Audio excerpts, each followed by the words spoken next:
তাহলে আজকে আমরা লিটারেরি থিওরিগুলো আলোচনা করব। লিটারেরি থিওরির মধ্যে কি রয়েছে আমাদের সবদিকে আগে জানা দরকার। What do you get in literary theory? দেখো, লিটারেরি থিওরির মধ্যে দু চারটা বিষয় আছে যেগুলো আমাদের মাথায় রাখতে হবে। আমরা যদি উইলিয়াম ওটসওয়ার্থের থিওরিটা দেখি, উইলিয়াম ওটসওয়ার্থের যদি থিওরি দেখি, তাহলে দেখতে পাবো চারটা স্তরের কথা বলেছেন। প্রথম হচ্ছে অবজারভেশন, দেখবো জিনিসটাকে। 2 নম্বর হচ্ছে রিকালেকশন, বাড়ি এসে ভাববো। 3 নম্বরে হচ্ছে এডিট করব, যেটাকে ফিল্টারিং বলছেন। আর 4 নম্বর যেটা বলছেন কম্পোজিং করব। এইটা মূলত চারটা কথা বলেছেন। তিনি আরেকটা কথা বলেছেন যে কবিতা এবং পোয়েম আর প্রোজের মধ্যে বিশেষ কোনো পার্থক্য নেই, এইটা বলেছেন উইলিয়াম ওটসওয়ার্থ।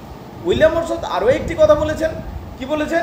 যে উইলিয়াম ওটসওয়ার্থ বলেছেন যে ক্যারেক্টারগুলো হবে প্রকৃতির যত কাছাকাছি হয়, গ্রাম্য রাষ্ট্রিক ক্যারেক্টার যত ভালো হয়, সিম্পল ক্যারেক্টার যত ভালো হয় ততই ভালো। ঠিক আছে, এটা উইলিয়াম ওটসওয়ার্থ বলেছেন। এবং উইলিয়াম ওটসওয়ার্থ বলেছেন যে ভাষা যেটা হবে সেটা সহজ সরল হবে। কী হবে? ভাষা সহজ সরল হবে এবং ভাষা জটিল হবে না। কারণ কবিতার উদ্দেশ্য হলো আপামর জনতাকে, বেশিরভাগ মানুষকে বোঝানো। এবং যদি ভাষা খুব কঠিন করে দিই তাহলে হয়তো শিক্ষিত মানুষরা সেটা বুঝতে পারবে, কিন্তু যারা সাধারণ মানুষ তারা সেটা থেকে বঞ্চিত হয়ে যাবে। তাহলে কবিতার উদ্দেশ্য হচ্ছে সকলকে বোঝানো বা সকলকে শিক্ষিত করা। তাই কবিতা কোনোদিনই জটিল হওয়া উচিত নয়, এইটা বলেছেন উইলিয়াম ওটসওয়ার্থ। উইলিয়াম ওটসওয়ার্থ আরও একটা কথা বলেছিলেন, প্যান্থাজমের থিওরি আমরা সবাই জানি। যে উইলিয়াম ওটসওয়ার্থ বলেছেন নেচার ইজ লিভিং, প্রকৃতি হয় জীবন্ত। এই থিওরিটা উইলিয়াম ওটসওয়ার্থ বলেছিলেন। উইলিয়াম ওটসওয়ার্থ আরও একটি কথা বলেছিলেন। উইলিয়াম ওটসওয়ার্থ বলেছিলেন, কি বলেছিলেন? বলেছিলেন poetry is the overflow of emotion. কি বলেছিলেন? Poetry is the overflow of emotion. কবিতার মধ্যে কি ওভারফ্লো হতে থাকে আমাদের আবেগ, ইমোশনটা। এইটা হলো poetry is the overflow of emotion. এই জিনিসগুলোকে তিনি উইলিয়াম ওটসওয়ার্থ বলেছিলেন। Everybody gets it clear? সবাই বুঝে গেছে জিনিসটা? এবারে উইলিয়াম ওটসওয়ার্থের পর আরও একজন মহান কবি। বাই দ্য ওয়ে, উইলিয়াম ওটসওয়ার্থ তার নিজের থিওরিটা কোন বইয়ে প্রকাশিত করেছিলেন কে বলবে? লিরিক্যাল ব্যালেড। বইটার নাম কি ছিল? লিরিক্যাল ব্যালেড। তো লিরিক্যাল ব্যালেড 1798 প্রকাশিত হয়েছিল, কিন্তু সেই বছর প্রিফেসটা অ্যাড হয়নি। তার 2 বছর পর তিনি আবার যখন সেকেন্ড এডিশন করলেন তখন প্রিফেস অ্যাড করেছিলেন। কেন অ্যাড করেছিলেন প্রিফেসটা? তার কারণ তিনি যে ধরনের কবিতাগুলো লিখেছিলেন সেই ধরনের কবিতাগুলো সমাজে প্রতিক্রিয়া সৃষ্টি করছিল। সেই যুগে যে ধরনের কবিতা লেখা হতো সেগুলো জটিল ধরনের কবিতা ছিল। সেই যুগে যে ধরনের কবিতা সেগুলো ইন্টালেকচুয়াল ছিল, অ্যানালিটিক্যাল ছিল, ইমোশনকে বাদ দিয়ে দিত, প্রকৃতিকে বাদ দিয়ে দিত, রুরাল ক্যারেক্টার্সগুলোকে বাদ দিয়ে দিত। তো সেই জায়গায় স্রোতের বিপরীতে দাঁড়িয়ে তিনি প্রকৃতি কেন্দ্রিক কবিতা লিখলেন, গ্রাম্য মানুষদের জন্য কবিতা লিখলেন, সহজ সরল ভাষায় কবিতা লিখলেন। তাই শিক্ষিত মানুষদের মধ্যে একটা প্রতিক্রিয়া সৃষ্টি হয়, এটা কি ধরনের কবিতা। তাই তিনি মনে করলেন যে আমার ব্যাখ্যা করা দরকার যে কবিতা কি, কেন কবিতা লিখবো, কবিতা কিভাবে লিখবো। এই জন্য তিনি প্রিফেসটা অ্যাড করেছিলেন 2 বছর পর 1800 সালে। বুঝতে পারলে? যখন তিনি অ্যাড করতে চাইলেন তখন তার বন্ধু, যার নাম হচ্ছে S T. Coleridge, Samuel Taylor Coleridge, বলেছেন আমি লিখবো প্রিফেসটা। কিন্তু তিনি এস.টি. কোলরিজকে লিখতে দেননি। তিনি বলেছেন না, আমি নিজেই লিখবো। আর যৌক্তিক কারণে, কারণ 24টা, যদি আমরা বলি 23টা কবিতা ছিল লিরিক্যাল ব্যালেডে। লিরিক্যাল ব্যালেডের মধ্যে 19টা উইলিয়াম ওটসওয়ার্থ লিখেছিলেন আর মাত্র 4টা লিখেছিল এস.টি. কোলরিজ। তো স্বাভাবিকভাবে এস.টি. কোলরিজ কেন লিখবে? এটা কে লিখবে? উইলিয়াম ওটসওয়ার্থের এই বই ছিল। বুঝতে পারলে কিনা? তো উইলিয়াম ওটসওয়ার্থের প্রাধান্য পরিষ্কারভাবে দেখতে পাওয়া যায়। বলো এইটুকু বোঝা গেছে কিনা? So this is what I can say about William ওটসওয়ার্থের থিওরিটা। এবার চলে আসছে আরেকটা থিওরি, এস.টি. কোলরিজের থিওরি। এস.টি. কোলরিজের তো রাগ হয়ে গেল, উইলিয়াম ওটসওয়ার্থ ওকে লিখতে দিল না। তো উইলিয়াম ওটসওয়ার্থ এবং এস.টি. কোলরিজ খুব কাছের বন্ধু ছিল। ঠিক আছে, তো এবার এস.টি. কোলরিজ নিজে লিখতে শুরু করলেন। উনি একটা বায়োগ্রাফিয়া লিটারেরিয়া বলে বই লিখলেন। বায়োগ্রাফিয়া লিটারেরিয়া। লিরিক্যাল ব্যালেড ছিল উইলিয়াম ওটসওয়ার্থের, আর ওখানে এস.টি. কোলরিজও ছিল, কিন্তু মেনলি উইলিয়াম ওটসওয়ার্থের। আর বায়োগ্রাফিয়া লিটারেরিয়া কার? ST. Coleridge. ST. Coleridge Samuel Taylor Coleridge. এই এস.টি. কোলরিজ এখানে নিজের থিওরিটা দিয়েছেন। এস.টি. কোলরিজ নিজের যে থিওরিটা দিলেন সেটা উইলিয়াম ওটসওয়ার্থের থিওরি থেকে বিভিন্ন অংশে আলাদা হয়ে যায়। কিছুটা একইও মনে হতে পারে, কিন্তু প্যারামিটারগুলো তো মনে হবে কিছু কিছু জায়গায় আলাদাও রয়েছে। মূলত উইলিয়াম ওটসওয়ার্থ কবিতা কিভাবে লিখতে হয় এইটাকে ব্যাখ্যা করছেন, আর এস.টি. কোলরিজ ইমাজিনেশন, ফ্যান্সি, ব্রেনের ভেতরের জিনিসগুলোকে ব্যাখ্যা করছেন। মূলত এস.টি. কোলরিজ ইমাজিনেশনকে ব্যাখ্যা করছেন এস.টি. কোলরিজ। যখন তাহলে আমরা এস.টি. কোলরিজ, স্যামুয়েল টেইলর কোলরিজের থিওরি পড়বো, তাহলে স্যামুয়েল কোলরিজের থিওরি কি জানিস? মনের ভিতরের কথাগুলো বলে, মানে ইমাজিনেশন কি, ফ্যান্টাসি কি, এইগুলোকে বেশি ব্যাখ্যা করছেন এস.টি. কোলরিজ। এস.টি. কোলরিজ মূলত যে বিষয়গুলোকে ব্যাখ্যা করছেন, তিনি বলছেন imagination is the most important part or component part. কল্পনা হলো সবথেকে বেশি গুরুত্বপূর্ণ কবিতা লেখার ক্ষেত্রে। উনি কি বলছেন? কল্পনা হলো সবথেকে বেশি গুরুত্বপূর্ণ কবিতা লেখার ক্ষেত্রে। ক্লিয়ার না ক্লিয়ার নয়? কল্পনা হলো ইমাজিনেশন। ইমাজিনেশনকে তিনি দুই ভাগে ভাগ করছেন। কয় ভাগে ভাগ করছেন? দুই ভাগে। একটা হলো প্রাইমারি ইমাজিনেশন, একটা হলো সেকেন্ডারি ইমাজিনেশন। প্রাইমারি ইমাজিনেশন কি এইটা বোঝার চেষ্টা করো। বলছে প্রাইমারি ইমাজিনেশন, আমরা কখনো গোলাপ ফুল দেখেছি, সেই গোলাপ ফুলের অনুপস্থিতিতে আমরা যদি ভাবছি গোলাপ ফুল, তাই এইটা হলো প্রাইমারি ইমাজিনেশন। বুঝতে পারলে? আমরা আগে মার্সিডিজ গাড়ি দেখেছি, সেই মার্সিডিজ গাড়ির অনুপস্থিতিতে আমরা ভাবতে পারছি মার্সিডিজ গাড়ি, দিস ইজ প্রাইমারি ইমাজিনেশন। কখনো তুমি একটা মোবাইল দেখেছো, সেই মোবাইলের অনুপস্থিতিতে তুমি মোবাইলটাকে কল্পনা করতে পারছো, দিস ইজ প্রাইমারি ইমাজিনেশন। মানে প্রত্যেকটা মানুষের মধ্যে ইনস্ট্যান্টলি প্রাইমারি ইমাজিনেশন থাকে, কাজও করে নিজে থেকে, এটার জন্য মানুষকে কোনো খাটতে হয় না। ঠিক আছে? তোমার কোনো বন্ধুকে তুমি দেখেছো, সে আজ অনুপস্থিত, তুমি তার অনুপস্থিতিতে তাকে চিন্তা করতে পারছো কি না? পাচ্ছো। এইটা হলো প্রাইমারি ইমাজিনেশন, এইটা হলো প্রাইমারি ইমাজিনেশন। তো প্রত্যেকটা মানুষের মধ্যে প্রাইমারি ইমাজিনেশন থাকে। আমি বললাম ট্রেন গাড়ি, এখানে তো ট্রেন গাড়ি নেই, তো ট্রেন রেল, ট্রেনের কল্পনা করতে পারছো কি না? পারছো। ব্যাস, দিস ইজ প্রাইমারি ইমাজিনেশন।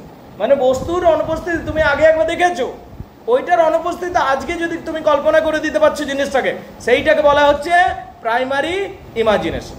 এবার হচ্ছে সেকেন্ডারি ইমাজিনেশন। সেকেন্ডারি ইমাজিনেশন একটু জটিল। প্রাইমারি ইমাজিনেশন তো সহজ সরল, সেকেন্ডারি ইমাজিনেশনটা একটু জটিল। সেকেন্ডারি ইমাজিনেশনে কি হয় একটু বোঝার চেষ্টা করবে। সেকেন্ডারি ইমাজিনেশন পুরোপুরি ব্রেন ওয়ার্ক, এখানে তোকে খাটতে হবে। আমি বললাম মাছ দেখেছিস? ইমতিয়াজ বলছে হ্যাঁ আমি মাছ দেখেছি। আমি বললাম মেয়ে দেখেছিস? ইমতিয়াজ বলছে হ্যাঁ মেয়ে দেখেছি। তাহলে মাছ এবং মেয়ে মিশিয়ে দে, তাহলে নিয়ে তুই কি বানালি? জলপরি বানালি। তাহলে মাছ এবং মেয়ে দুজনকে মিশিয়ে তুই কি বানিয়ে দিলি? জলপরি, যেটা ও হয়তো কোনোদিন আগে দেখেনি। আমি বললাম তুই আমি বললাম তুই পাখি দেখেছিস? বলে হ্যাঁ আমি পাখি দেখেছি। আমি বললাম গার্ল, মেয়ে দেখেছিস? মিশিয়ে দে। তাহলে পাখি এবং পরি মিশিয়ে দিল, হলো পরি। বুঝতে পারলি কিনা? এই যে কল্পনাতে আমরা বানাচ্ছি exactly, this is secondary imagination. আমি বললাম সাপ দেখেছিস? তুই বললো হ্যাঁ সাপ দেখেছি। আমি বললাম মেয়ে দেখেছিস? জুড়ে দে, তাহলে হলো সর্পকন্যা, নাগিন, নাকি মনিরয়। Okay fine.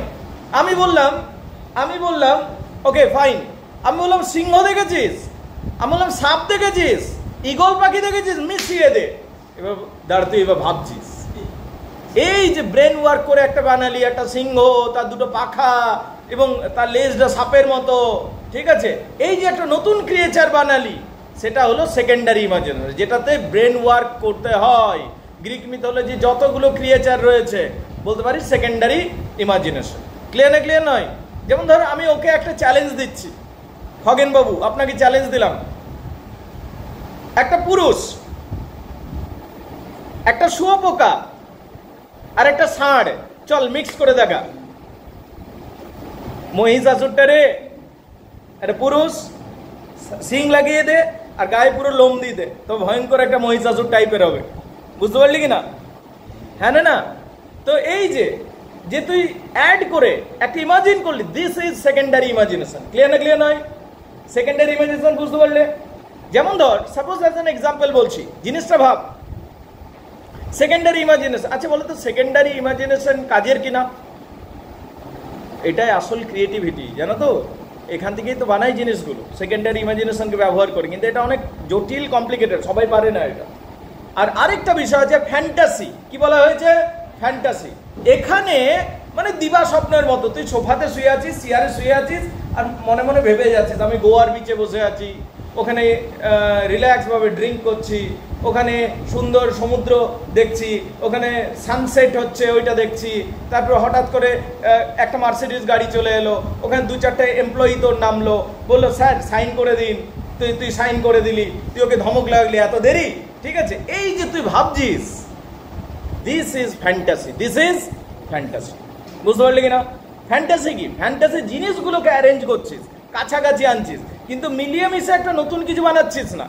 শুধু অ্যারেঞ্জমেন্টটা, দ্যাট ইজ ফ্যান্টাসি। বলে বুঝতে পারলে কিনা? তো এসটি কোলরিজের থিওরিতে এই প্রাইমারি ইমাজিনেশন, সেকেন্ডারি ইমাজিনেশন আর ফ্যান্টাসিটাই আসল কথা, আর কিছু নেই। ক্লিয়ার না? ক্লিয়ার নয়? এই ফ্যান্টাসি, তবে উইলিয়াম ওয়াটসনের থিওরির এগেনস্টে তিনি 2-4টা কথা বলেছেন। যেমন তিনি বলেছেন যে প্রোজ এবং পোয়েট্রি দুটোই একই বলেছিল উইলিয়াম ওয়াটসন, কিন্তু তিনি এক্ষেত্রে বলছেন না, মোটিভগুলো আলাদা, উদ্দেশ্যগুলো আলাদা। তো এরকম করে 2-4টে জায়গায় আমরা ভ্যারিয়েশন দেখতে পাচ্ছি এসটি কোলরিজের থিওরিতে উইলিয়াম ওয়াটসনের থেকে। উইলিয়াম ওয়াটসন যেমন কবিতা কি করে লিখবো এইটা বলেছেন, এসটি কোলরিজ যেন ইমাজিনেশনকে ব্যাখ্যা করেছেন। তো দুজন যেন দুই মেরুর হয়ে যাচ্ছে আস্তে আস্তে, যদিও অনেক মিল রয়েছে, এটাও বোঝা গেছে। এবার 3 নম্বরে আসছি, tradition and the individual talent. 3 নম্বরটার নাম কি? Tradition and individual talent. মানে 3টা থিওরি আলোচনা করলাম, William Watson theory, ST Coleridge, আর 3 নম্বর চলছে tradition and the individual talent. 1919-এ এসেজ বা রচনা লিখেছিলেন, বুঝতে পারলে? সেইখানে এটা প্রকাশিত হয় 1919-এ। টাইম লিটারেরি সাপ্লিমেন্টে প্রকাশিত হয়েছে, দ্য ইগোইস্ট নাম নিয়ে প্রকাশিত হয়েছিল। দ্য ইগোইস্ট নাম নিয়ে এটা প্রকাশিত হয়েছিল। তাহলে আজকে এই মুহূর্তে আমরা যে থিওরি আলোচনা করছি ওটা টি.এস. এলিয়ট, ওটা হচ্ছে কি নাম? টি.এস. এলিয়টের থিওরি আলোচনা করছি। কার থিওরি আলোচনা করছি? টি.এস. এলিয়টের থিওরি আলোচনা করছি। নাম হচ্ছে ট্র্যাডিশন অ্যান্ড ইন্ডিভিজুয়াল ট্যালেন্ট। নাম কি? ট্র্যাডিশন এবং ইন্ডিভিজুয়াল ট্যালেন্ট 1919-এ প্রকাশিত হয়েছিল, এবং টাইমস লিটারেরি সাপ্লিমেন্টে দ্য ইগোইস্ট নামে এটা প্রকাশিত হয়েছিল। এর পরীক্ষার প্রশ্ন আছে যে কোন নিউজ পেপারে প্রকাশিত হয়েছিল, কি নামে প্রকাশিত হয়েছিল। হচ্ছে টাইমস লিটারেরি সাপ্লিমেন্টে দ্য ইগোইস্ট নাম নিয়ে প্রকাশিত হয়েছিল। ক্লিয়ার না? ক্লিয়ার নয়? Everybody gets it clear? সবাই বুঝতে পারলে? এরপরে দেখো কি হচ্ছে। পরবর্তী সময়ে 1920-তে এলিয়টের সময় দ্য স্যাক্রেড উড নামক বইতে প্রকাশিত হয়। পরবর্তী সময় স্যাক্রেড উড নামক বইতেও এটা প্রকাশিত হয়েছে। দ্য স্যাক্রেড উডেও এটা কিন্তু প্রকাশিত হয়েছে। কিসে প্রকাশিত হয়েছে? The Sacred Wood. The Sacred উডেও এটা প্রকাশিত হয়েছে। এটাও বুঝতে পারলে সবাই? Everybody gets it clear guys? Sacred Wood বইটার নাম ছিল। দাঁড়া এক মিনিট, দেখতে পাচ্ছি না আসলে আমাকে।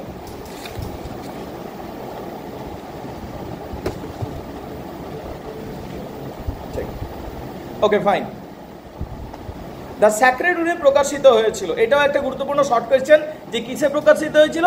দ্য স্যাক্রেড উডে প্রকাশিত হয়েছিল। এটা টি.এস. এলিয়টের ফার্স্ট বুক অফ ক্রিটিসিজম ছিল, ক্রিটিসিজমের প্রথম বই ছিল।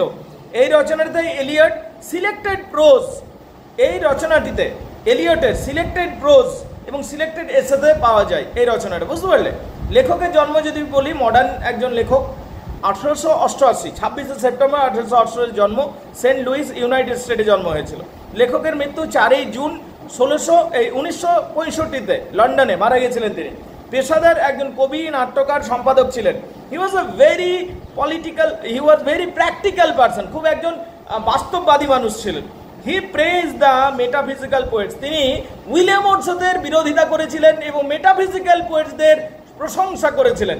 তিনি মনে করতেন যে প্র্যাকটিক্যাল অ্যাটিটিউড, বুদ্ধিমত্তা, ইন্টেলেকচুয়ালিটি, অ্যানালিটিক্যাল, এইগুলোই আসল জিনিস। উইলিয়াম ওয়াটসনের তাহলে বিরোধী হয়ে গেল। উইলিয়াম ওয়াটসন কি বলেছিল? Emotion, poetry is the overflow of emotion, এই জাতীয় কথা বলতে উইলিয়াম ওয়াটসন তারই বিরোধী ছিলেন তিনি। He was very practical person. He praised metaphysical poets. He was mainly famous for literary criticism. তিনি মূলত তার লিটারেরি ক্রিটিসিজম গুলোর জন্য ফেমাস হয়ে রয়েছেন। চলো এবার দেখা যাক লিটারেরি ক্রিটিসিজম ব্যাপারটা কি। ঠিক আছে, ইনি লিটারেরি ক্রিটিসিজমটাকে ব্যাখ্যা করেছেন। মানে ক্রিটিসিজম ব্যাপারটা একটু জান আগে, যে ক্রিটিসিজম কাকে বলে, কারণ এইটাকে ইনি ব্যাখ্যা করেছেন যে ক্রিটিসিজম কাকে বলে। আমি ধর বললাম কোনো একটা জিনিস নিয়ে তুই মত প্রকাশ কর, তো সেই মতটা এমন হবে যেটা তুই পজিটিভ সাইডও বলবি এবং কি নেগেটিভ সাইডও বলবি, তাহলে বলবো যে তুই নিউট্রাল, মানে তুই ঠিকঠাক ক্রিটিসিজমটা করলি। সাপোজ আমি বললাম তুই অচিন্ত নিয়ে বল, তুই অচিন্ত বন্ধু, তো তুই অচিন্ত নিয়ে বল। এবার অচিন্ত নিয়ে তুই 8টা ভালো গুণ বললি, 4টা খারাপ গুণ বললি, এইটা ক্রিটিসিজম হলো। ক্রিটিসিজমকে মানে আমরা সাধারণভাবে নিন্দা ভাব, এইটা ভাবে, এইটা নয়। ক্রিটিসিজম মানে তোর দৃষ্টিকোণ থেকে ওর পজিটিভ আর নেগেটিভ বোথ, বুঝতে পারলে কিনা? এই পুরো বিষয়টাকে ক্রিটিসিজম বলা হয়। বলে বুঝতে পারলে কিনা? ক্রিটিসিজম বুঝতে পারলে? যদি আমরা বলি আফিং খাওয়া ভালো না খারাপ, এইটাকে যদি আমরা বলি, ঠিক আছে, এর ভালো দিকও আছে খারাপ দিকও আছে। আগেকার লোকে ওষুধ হিসাবে আফিং খেত, জানিস তো, যখন প্রচন্ড যন্ত্রণা হতো মানুষের তখন আফিং খেয়ে নিত আগেকার দিনে মানুষ। আবার এর খারাপ দিকও আছে, যে তোর জীবনটাই ধ্বংস হয়ে যাবে যদি আফিংয়ের নেশা একবার ধরে, ঠিক আছে। ঠিক সেই রকম হচ্ছে ক্রিটিসিজমের ব্যাপারটা। কোনো একজন লেখক কোনো একটা বই লিখেছেন, কোনো একটা রচনা লিখেছেন, তুই পড়লি, পড়ে নিয়ে তোর মনে হলো এই জায়গাগুলো ভালো, এই জায়গাগুলোতে দুর্বলতা রয়েছে, এই জায়গাগুলো খুব সুন্দর লিখেছেন, এই জায়গাটা আরেকটু ভালো করা দরকার ছিল, এই যে পুরো বিষয়টা, এটাকে ক্রিটিসিজম বলা হচ্ছে। এটা কি বলা হচ্ছে? ক্রিটিসিজম বলা হয়। Tradition and individual talent is divided into 3 parts. Tradition এবং ইন্ডিভিজুয়াল ট্যালেন্ট, এই যে লেখাটি যদি পড়ি, এটা 3টে ভাগে বিভক্ত। It mainly discuss with modernism and hegemony. Modernism জানতে হবে এবং হেজিমনি জানতে হবে। What is modernism and what is hegemony? আগে মডার্নিজম ব্যাখ্যা করি এবং হেজিমনি ব্যাখ্যা করি। আচ্ছা, তুমি কি modern madam? Madam, are you madam modern? Are you modern? আচ্ছা, তুই কি মডার্ন? আপনি আর ইউ মডার্ন? এবার বল, তুই তো নিজেকে মডার্ন বলছিস, ঠিক আছে। মডার্ন হতে গেলে কি কি কোয়ালিটি লাগবে? আমি বাবু বুঝতে পারি না আমি মডার্ন কিনা, ঠিক আছে। তো মডার্ন হতে গেলে কি কি কোয়ালিটি লাগে বল। আরে মডার্নে তো কিছু কোয়ালিটি থাকবে, মানে এইটা দেখে আমি বলবো মডার্ন। তো মডার্ন হতে গেলে কি কি কোয়ালিটি লাগবে বল আমাকে, বল। কি যে বলছে? ওকে ভাই, মডার্ন হতে গেলে লজিক লাগবে, মানে লজিক্যালিটি, মানে সব কিছু না বুঝে জেনে মেনে নেবো অমনি নয়, একটু লজিক নিয়ে চলবে লাইফে। হ্যাঁ না না? একটা স্বাধীন দৃষ্টিকোণ থাকবে। হ্যাঁ না না? স্বাধীন দৃষ্টিকোণ থাকবে, একটা লজিক্যালিটি থাকবে। আন্ডারস্ট্যান্ডেবল? তাহলে উনি বলছেন সব থেকে প্রথমে মডার্নিজমকে তিনি ব্যাখ্যা করছেন, যে মডার্ন কাকে বলবো এটাকে উনি ব্যাখ্যা করছেন। তারপর হেজিমনিকে ব্যাখ্যা করছেন। হেজিমনি মানে ব্রেন ওয়াশ। হেজিমনি জানিস তো সব জায়গায় চলে, হেজিমনি বিরাট এই জিনিস। হেজিমনি বা ব্রেন ওয়াশ, রাষ্ট্র হেজিমনি চালায়, প্রোপাগেন্ডা, ব্রেন ওয়াশ, হেজিমনি রাষ্ট্রও চালায়। তুই যদি পৃথিবীর সর্বনিকৃষ্ট রাষ্ট্রকে দেখিস, সব দিকে বাজে রাষ্ট্রকে দেখিস, যে কোনো রাষ্ট্র হতে পারে, আমি নাম নেব না, ঠিক আছে, রাইট, তো যে কোনো একটা রাষ্ট্রকে ধর, কিন্তু সেই দেশেও লোকগুলো বলবে আমার দেশ মহান, আমার দেশ সব দিকে ভালো। তার মানে কেমন ব্রেন ওয়াশ চলে বা কেমন হেজিমনি চলে সেই দেশের তরফ থেকে, বুঝতে পারছিস? তার মানে ব্রেন ওয়াশ সব স্তরে চলে, পরিবারের স্তরে চলে, পারিবারিক স্তর থেকে চলে, স্কুলে চলে ব্রেন ওয়াশ, কলেজে যাবে কলেজে ব্রেন ওয়াশ চলে। যেমন আমরা বলি সমাজে একটা ব্রেন ওয়াশ আমরা পেয়েছি। কি brain wash? Suppose as an example, একটা ব্রেন ওয়াশ হচ্ছে তোর, আমরা if I am not wrong, তোরা কি এই কথা শুনেছিস? টাকা মাটি, মানে টাকায় এই কথাটা কি শুনেছিস? অর্থই অনর্থের মূল কথাটা শুনেছিস কিনা? অর্থই অনর্থের মূল কথা শুনেছিস কিনা? এইটা একটা ব্রেন ওয়াশ, বিরাটই বড় ব্রেন ওয়াশ। কেন? অর্থ অনর্থের মূল কথা কি করে হতে পারে? অর্থ না থাকাটা অনর্থের মূল কথা হয়ে যাবে। তুই একটু ভাব, তোর কাছে টাকা নেই, তোর তাহলে কেরিয়ার বন্ধ হয়ে গেল।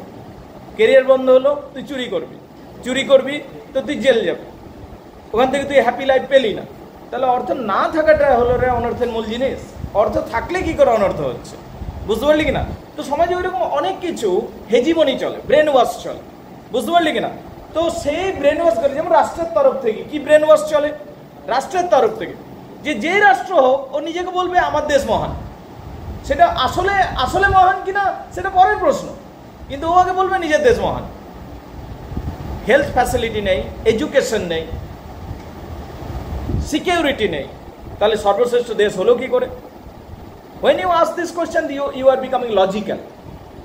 যখন তুই কারো দ্বারা পরিচালিত হয়ে গেলি এবং না বুঝে সেগুলো মেনে চলছিস, ইউ আর ব্রেন ওয়াশ। তো প্রথমে তিনি হেজিমনিটাকে আলোচনা করবেন, তারপর মডার্নিজমকে আলোচনা করবেন। উনি বলবেন, যেমন ধর সাপোজ অ্যাজ এন এক্সাম্পল বলছি, তুই প্রথমেই বলে দিচ্ছিস Rabindranath Thakur best, right? William Shakespeare is the best. বা তুই ধর সাপোজ অ্যাজ এন এক্সাম্পল বলছি আমি, তুই ধর ক্যাডবেরি ডেয়ারি মিল্ক খেয়েছিস, আর তুই বলছিস এইটাই পৃথিবীর সব থেকে ভালো খাবার, রাইট? Cadbury dairy milk. কিন্তু তুই অন্য খাবারগুলো খাসনি, তুলনা করিসনি, তাহলে how can you say this is the best? Logic, be logical, right? তুই বলছিস ভাই যে তোর বন্ধুটাই best, right? You must understand this. তুই অন্য কারোর সাথে কোনোদিন বন্ধুত্ব করিস না, একটাই বন্ধু পেয়েছিস, right? And you are saying he is the best. You get it? তাহলে পয়েন্টটা হচ্ছে, যখন তুমি লজিক্যাল হবে সেটা মডার্নিজমের দিকে যাবে। যখন তুমি লজিক না নিয়ে কোনো কথাকে ট্র্যাডিশনালি মেনে নেবে বারবার, you become illogical.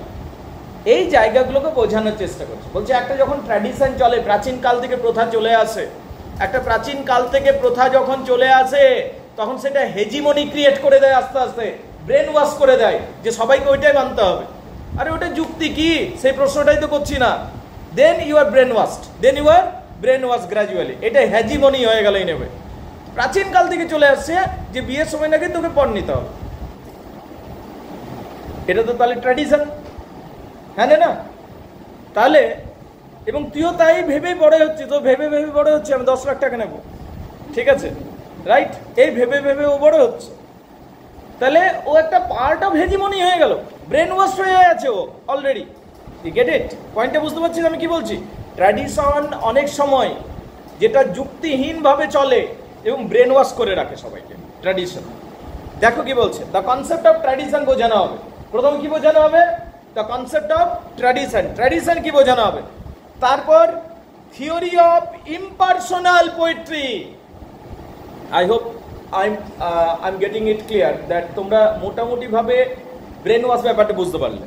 Brain wash ব্যাপারটা বুঝতে পারলে তো, মানে কোনো যুক্তি নেই কিন্তু ওটা তুই করে আসছিস, ঠিক আছে? যুক্তি নেই, তর্ক নেই, বাস চলে আসছে, তো আমিও করে যাবো। এইটা হলো in a way brain washing attitude, বুঝতে পারলে কিনা? তারপর হচ্ছে ইম্পার্সোনাল পোয়েট্রি। এইখানে উইলিয়াম ওয়ার্ডসওয়ার্থের সরাসরি বিরুদ্ধে গেছেন। উইলিয়াম ওয়ার্ডসওয়ার্থ বলছেন পোয়েট্রি যখন লিখবো আগে ব্যক্তিগত অভিজ্ঞতা হবে এবং তারপরে আমি কবিতাটা লিখতে পারবো। এটা উইলিয়াম ওয়ার্ডসওয়ার্থ বলেছে কিনা? ইনি যেটা বলছেন, বলছে ওই ধরনের কবিতা নিম্নমানের কবিতা হবে। কবিতা যখন লিখবে তুমি ইম্পার্সোনাল হবে, তোমার ব্যক্তিগত অভিজ্ঞতাকে সাইডে ফেলে দাও, আর তুমি তারপর নিউট্রাল। যখন তুমি কবিতা লিখছো তুমি তোমার ব্যক্তিগত অভিজ্ঞতা রাখবে না, নাহলে কবিতা কোনোদিন সত্য বা অ্যাকচুয়াল হতে পারে না, এইটা বলবার চেষ্টা করছে। যেমন ধর, সাপোজ একটা এক্সাম্পল দিচ্ছে, আমি ধরলাম বাপি, আমি ধরলাম হি ইজ এ গ্রেট এসাইস্ট, ও ভালো লিখে, প্রত্যেকদিন নিউজ পেপারে ওর লেখা পড়ছে, হাজার হাজার লক্ষ ছেলে মেয়ে ওর লেখা পড়ছে, ঠিক আছে? এইবারে ও একদিন একটা এসে লিখলো। এসেতে নিউট্রাল ওপিনিয়ন দেওয়া উচিত কিনা রচনাতে? হ্যাঁ না? ও খুব সেলিব্রিটি হয়ে গেছে, বড় সেলিব্রিটি হয়ে গেছে, ওর লেখা সবাই পড়ছে, ঠিক আছে? এবং ওর লেখার জন্য জেনারেশন সবাই ওয়েট করে থাকে, এইরকম তুই হয়ে গেছিস বিখ্যাত, রাইট? ওকে একটা এসে লিখতে বলা হলো, কথাটা শোন, ওকে একটা এসে লিখতে বলা হলো। এসেটার বিষয় কি? এসেটার বিষয় হচ্ছে, রচনাটার বিষয় হচ্ছে কলেজ জীবনে প্রেম, রাইট? এটা ওর এসেটার বিষয়। এবার বেচারা যদি 10 বার ছ্যাঁকা গিয়েছে, ঠিক আছে, কলেজে, এবং ওইখানে ও হোঁচট খেয়েছে, ও যে ভিউ পয়েন্টগুলো রাখবে ওইখানে, তুই আমাকে বল ভিউ পয়েন্টটা পজিটিভ হবে না নেগেটিভ হবে? হ্যাঁ না? ভিউ পয়েন্টটা পজিটিভ হবে না নেগেটিভ হবে? নেগেটিভ হবে। ওই একই জিনিস, সাপোজ একে বললাম, এ ধর বিরাটে হ্যাপি গেছে, একে আমি লিখতে দিলাম, ওই একই জিনিস, এ যেটা লিখবে সেটা পজিটিভ হবে না নেগেটিভ হবে? হ্যাঁ রে, তাহলে আসল কোনটা ভাই? আমি তো reader, I am the reader, I am confuse who is correct. পয়েন্টটা বুঝতে পারছিস আমি কি বলছি? যখন একটা লেখক নিজের ব্যক্তিগত অভিজ্ঞতা দিয়ে কোনো কিছু লেখে তখন সেটা বায়াসড হয়ে যায়। মানে পক্ষপাত দুষ্ট, মানে একতরফা হয়ে গেল জিনিসটা, কোনোদিন সত্যটা তো উঠেই আসে না। That's the main problem of being experienced of anything. কোনো কিছু যখন তাই লিখবো, সব দিকে প্রথমে তুমি নিজের ব্যক্তিগত জীবন থেকে সরে চলে এসো, তারপর তুমি লেখো, যেন you are a neutral figure. তবে গিয়ে তুমি বাস্তবটাকে লিখতে পারবে বা সত্যটাকে লিখতে পারবে, আদারওয়াইজ কোনোদিন লেখা সম্ভব নয়। মানে যখন তুই লিখছিস, তুই একটা বিচারকের ভূমিকায়। সাপোজ ইউ আর এ জাজ, জিনিসটা বোঝ। সাপোজ ইউ আর এ জাজ, তুমি একটা জাজ, এবং তোমার লাইফে তোমার নিজের উপরে 2-4টা কেস হয়ে আছে ডিভি অ্যাক্টের, যেখানে তোমার কোনো দোষ নেই, তুমি নির্দোষ, কিন্তু তোমার উপর 3-4টা কেস হয়ে আছে। এবার ওই ধরনের কেস যখন তোর সামনে আসবে, তুই বল, তোর ব্যক্তিগত অভিজ্ঞতা দ্বারা প্রভাবিত হবি নাকি নিউট্রালি বিচার করা উচিত? নিউট্রালি বিচার করা উচিত। বলছে লেখকও ঠিক সেই রকম। লেখক নিজের ব্যক্তিগত অভিজ্ঞতা দিয়ে একটা লিখে দেবে, নিয়ে ওইটা কিন্তু ভুল রাইটিং হয়ে যাবে এবং লোককে ভুল বোঝানো হয়ে যাবে। তাই লেখককে সবসময় নিজের ব্যক্তিগত অভিজ্ঞতা সাইডে ফেলে দিয়ে একদম নিউট্রালি লেখা উচিত। এইটা টি.এস. এলিয়ট মত প্রকাশ করছে। I hope you are getting it. পয়েন্টটা বুঝতে পারলে আমি কি বলতে চাইছি? উনি কি বলতে চাইছেন বলো তো? মানে যখন লিখবো তাহলে বলতো উইলিয়াম ওয়াটসনের বিরোধী হচ্ছে কিনা জিনিসটা। উইলিয়াম ওয়াটসন কি বলেছে? যেটা দেখবো, বাড়িতে ভাববো, এডিট করবো মাথার মধ্যে আর লিখে দেবো, একদম নিজের ব্যক্তিগত অভিজ্ঞতা। কিন্তু টি.এস. এলিয়ট কি বলছে? যে যদি ওইভাবে লিখি যেটা উইলিয়াম ওয়াটসন বলেছে, কোনোদিন সত্যি জিনিসটা বেরিয়ে আসবে না। হ্যাঁ, তুমি একটা জিনিসকে বর্ণনা করবে হতে পারে, কিন্তু যদি কোনো একটা ভিউ পয়েন্ট তুমি দিতে যাচ্ছ, সেক্ষেত্রে কিন্তু তুমি কোনোদিনই আসল ভিউ পয়েন্টটা রাখতে পারবে না। তোমাকে সবসময় নিউট্রাল হতে হবে। সাপোজ আমি বলছি, অ্যাজ অ্যান এক্সাম্পল, আমি বলছি ইউ সেমি, তোকে বলছি you are an Indian, you love your country very much and at the same time you hate also Pakistan. আমি বললাম তুই একটা রচনা লিখ, রচনার নাম হবে পাকিস্তান, নিউট্রাল ভিউ পয়েন্ট দিবি। বল এবার তুই দিতে পারবি কিনা? তুই তো পারবি না রে ভাই, তুই তো প্রথমে ঘৃণা করে বসে আছিস, ইউ হেট দ্যাট কান্ট্রি। তাহলে তুই যা কিছু দেখছিস, তুই একটা নেগেটিভ দৃষ্টিকোণ থেকে দেখছিস জিনিসটা। তাহলে তুই নিউট্রাল পয়েন্ট অফ ভিউ কি করে? তাহলে দেশটা যে আসলে কেমন কি করে জানলাম? আমি তো কোনোদিন জানতেই পারলাম না দেশটা কেমন। বুঝতে পারলে কিনা কি বলতে চাইছেন উনি?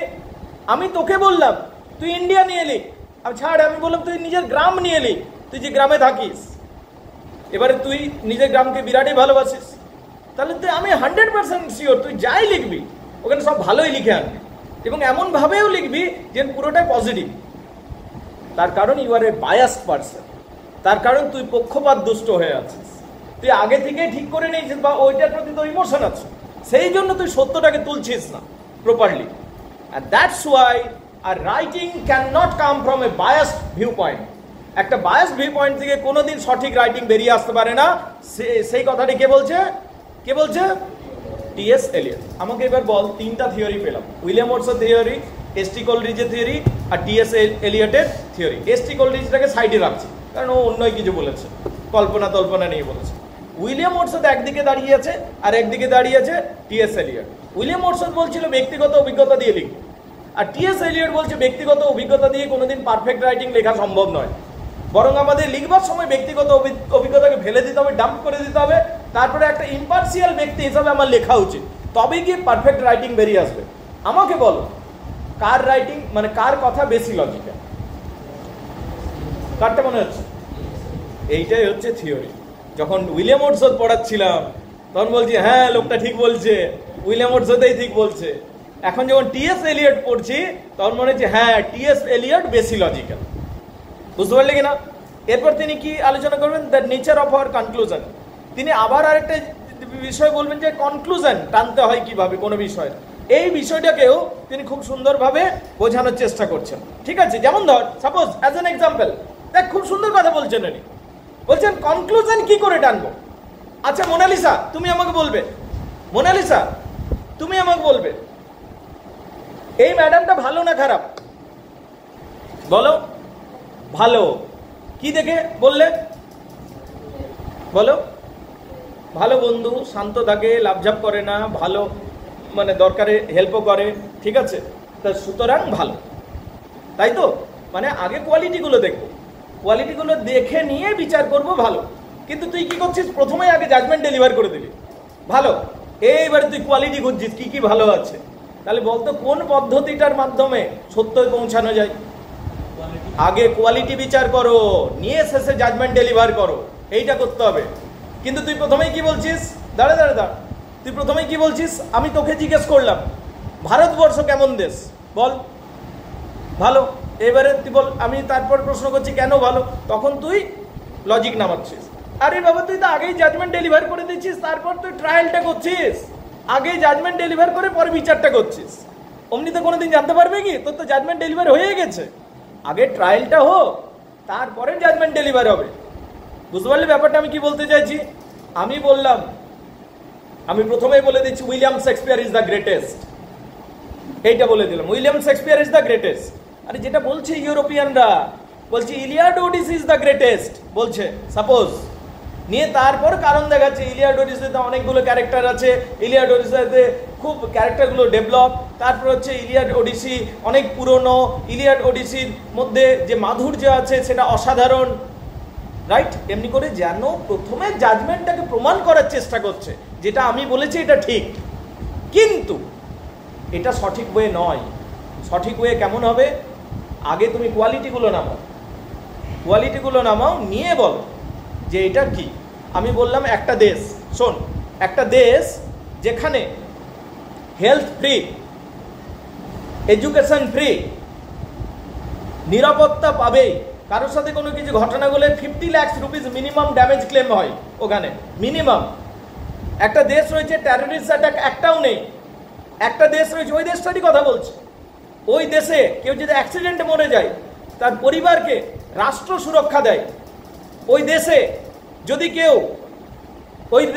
কেউ বিজ্ঞানী হয়ে যায় তাকে বিশেষ করে সম্মান দেওয়া হয়, তাহলে দেশটি হলো মহান। এইটা বলতে রাইট অবজারভেশন কিনা? যে এতগুলো কারণ দেখালাম, নিয়ে মনে হলো আমি অবজারভেশন টানলাম যে এই দেশটি পৃথিবীর নাম্বার 1 দেশ, কিন্তু তুই সেটা করছিস না। তুই কি করছিস? আমার দেশ পৃথিবীর নাম্বার 1। এইবার তুই জাস্টিফাই করার জন্য, আগে জাজমেন্ট ডেলিভার হয়ে গেছে তো, এইবার তুই জাস্টিফাই করার জন্য লজিক টানছিস একটা একটা করে, তাহলে তো অমনিতে কোনোদিন সত্যে পৌঁছাবি না। You get it? পয়েন্টটা বুঝতে পারছো?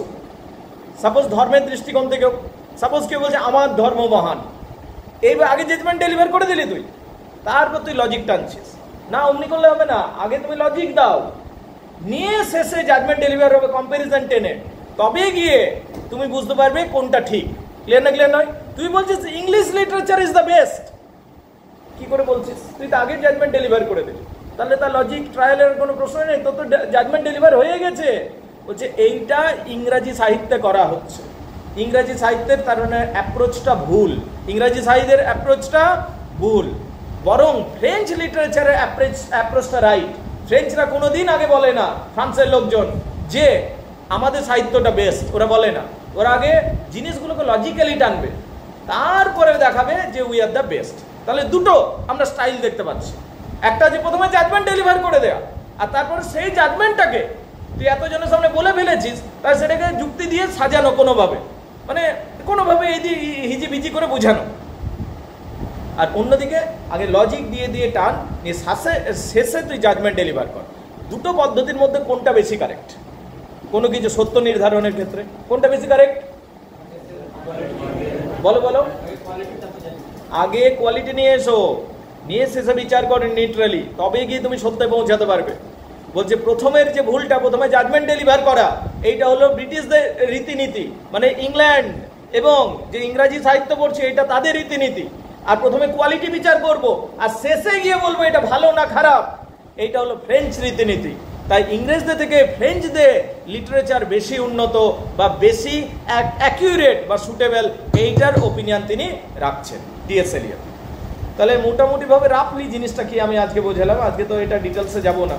Hopefully tradition and individual talent কি জিনিস, ব্যাপারটা বুঝতে পেরেছো?